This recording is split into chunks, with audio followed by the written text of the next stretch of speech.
नमस्कार मित्रांनो, स्पर्धा परीक्षा या यूट्यूब चॅनलमध्ये तुमचे स्वागत आहे. तर आज आपण पाहणार आहोत इयत्ता 4थी स्कॉलरशिपसाठी मराठी व्याकरणावरती असणारे 25 प्रश्न. हे 25 प्रश्न तुमच्यासाठी खूप सोपे असणार आहेत. आणि सोपे का असणार आहेत? कारण की यानंतर आपण थोडेसे अवघड प्रश्न घेणार आहोत. बघा, नाम म्हणजे काय? पर्याय आहेत कृती दर्शवणारा शब्द, नामाऐवजी वापरलेला शब्द, व्यक्ती, वस्तू, प्राणी, ठिकाण किंवा भाव दर्शवणारा शब्द.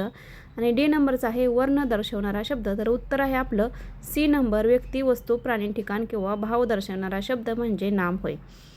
2 नंबरचा प्रश्न आहे राजा हे कोणते नाम आहे? तर राजा हे कोणते नाम आहे? पर्याय आहेत सामान्य नाम, व्यक्तिवाचक नाम, द्रव्यवाचक नाम, भाववाचक नाम. तर उत्तर आहे आपलं राजा हे व्यक्तिवाचक नाम आहे.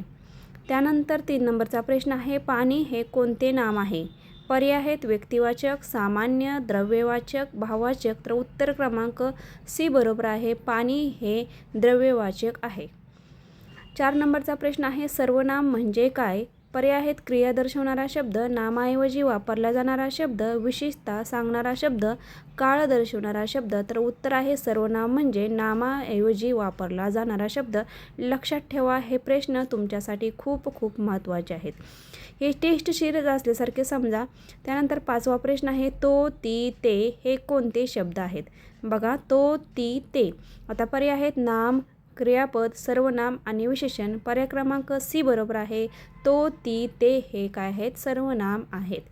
त्यानंतर 6 नंबरचा प्रश्न आहे विशेषण म्हणजे काय? पर्याय आहेत कृती दर्शवणारा शब्द, नामाची विशेषता सांगणारा शब्द, नामाऐवजी वापरला जाणारा शब्द, वाक्य पूर्ण करणारा शब्द. तर उत्तर क्रमांक बी बरोबर आहे, विशेषण म्हणजे नामाची विशेषता सांगणारा शब्द. त्यानंतर 7 नंबरचा प्रश्न आहे सुंदर फूल यात विशेषण कोणते?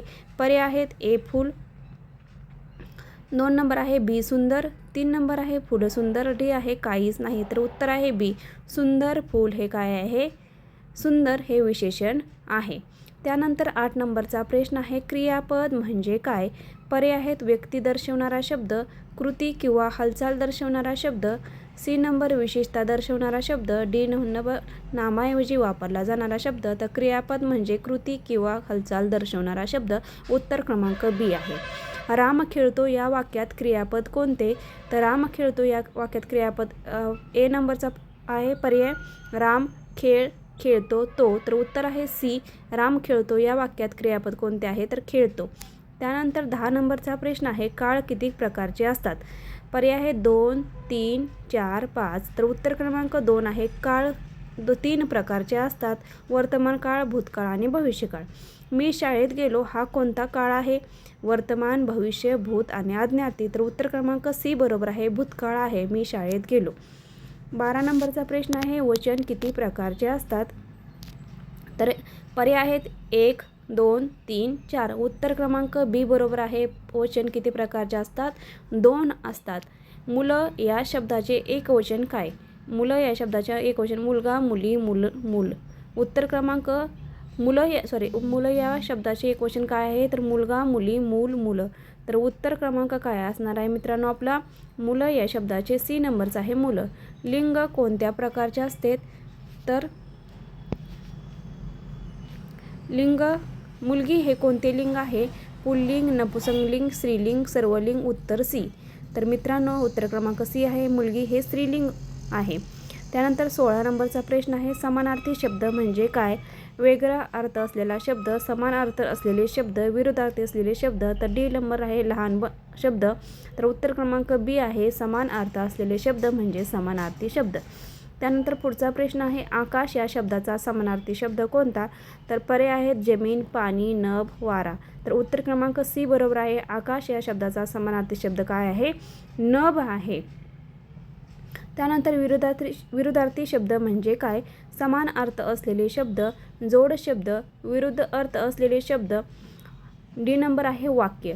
तर बघा मित्रांनो उत्तर आहे सी क्रमांक, विरुद्ध अर्थ असलेले शब्द. प्रश्न सोपे वाटत असतील तरीसुद्धा खूप महत्त्वाचे आहेत. सुरुवातीला आपण सोपेच प्रश्न घेणार आहोत, त्यानंतर आपण अवघड प्रश्न घेणार आहोत. त्यानंतर पुढचा प्रश्न आहे दिवस याचा विरुद्धार्थी शब्द काय आहे? पर्याय आहेत सकाळ, दुपार, रात्र, संध्याकाळ. तर उत्तर क्रमांक सी बरोबर आहे आपलं रात्र. दिवस या शब्दाचा विरुद्धार्थी शब्द काय आहे? रात्र आहे. त्यानंतर वाक्य म्हणजे काय, शब्दांचा समूह, अपूर्ण अर्थ, पूर्ण अर्थ सांगणारा शब्दसमूह, फक्त क्रियापद. तर उत्तर क्रमांक सी बरोबर आहे. वाक्य म्हणजे पूर्ण अर्थ सांगणारा शब्दसमूह. त्यानंतरचा 21वा प्रश्न आहे, योग्य वाक्य ओळखा. तो शाळेत, मी पुस्तक, मी शाळेत जातो आणि शाळा मी. तर योग्य वाक्य कोणतं असणार आहे यामधलं, सी नंबरचं, मी शाळेत जातो, कारण की यामध्ये पूर्ण वाक्य कोणतंच होत नाही. त्यानंतर बघा पुढचा प्रश्न आहे, मी पुस्तक वाचतो, हे कोणते वाक्य आहे. आता मी पुस्तक वाचतो, प्रश्नवाचक, आज्ञार्थ, उद्गारवाचक, विधानवाचक. तर उत्तर क्रमांक डी बरोबर आहे. मी पुस्तक वाचतो हे काय आहे, विधानवाचक वाक्य आहे. मित्रांनो, हे प्रश्न तुमच्यासाठी खूप सोपे आहेत. तुम्हाला वाटत असतील तर सुद्धा खूप सोपे आणि समजून उमजून काढलेले हे प्रश्न आहेत. त्यानंतर बघा पुढचा प्रश्न काय आहे आपला, प्रश्नवाचक वाक्य ओळखा. तो खेळतो, तू कुठे जातोस, मी शाळेत जातो, आज सुट्टी आहे. प्रश्नवाचक वाक्य ओळखायचं आहे आपल्याला. तर कोणतं आहे, तो खेळतो, तू कुठे जातोस, मी शाळेत जातो. तर उत्तर क्रमांक आहे तू कुठे जातोस, हे प्रश्नवाचक वाक्य आहे. त्यानंतर पुढचा प्रश्न आहे, शुद्ध शब्द ओळखा. तर शुद्ध शब्द ओळखायचा आहे, शाळा, शाळ, शाळा आणि शाळे. तर उत्तर क्रमांक सी बरोबर आहे, शाळा, कारण की ए नंबरच्या उत्तरामध्ये 2 मात्र काना दिलेले आहे, त्यामुळे उत्तर चुकीचं असणार आहे.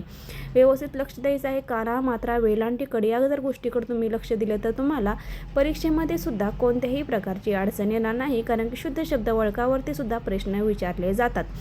त्यानंतरचा बघा प्रश्न आहे आपला 25वा प्रश्न आहे आणि सगळ्यात शेवटचा प्रश्न असणार आहे हा, आम्ही हे कोणते सर्वनाम आहे. आता बघा आम्ही हे कोणते सर्वनाम असणार आहे. तर पुरुषवाचक सर्वनाम, प्रथम पुरुषवाचक, द्वितीय पुरुषवाचक आणि तृतीय पुरुषवाचक.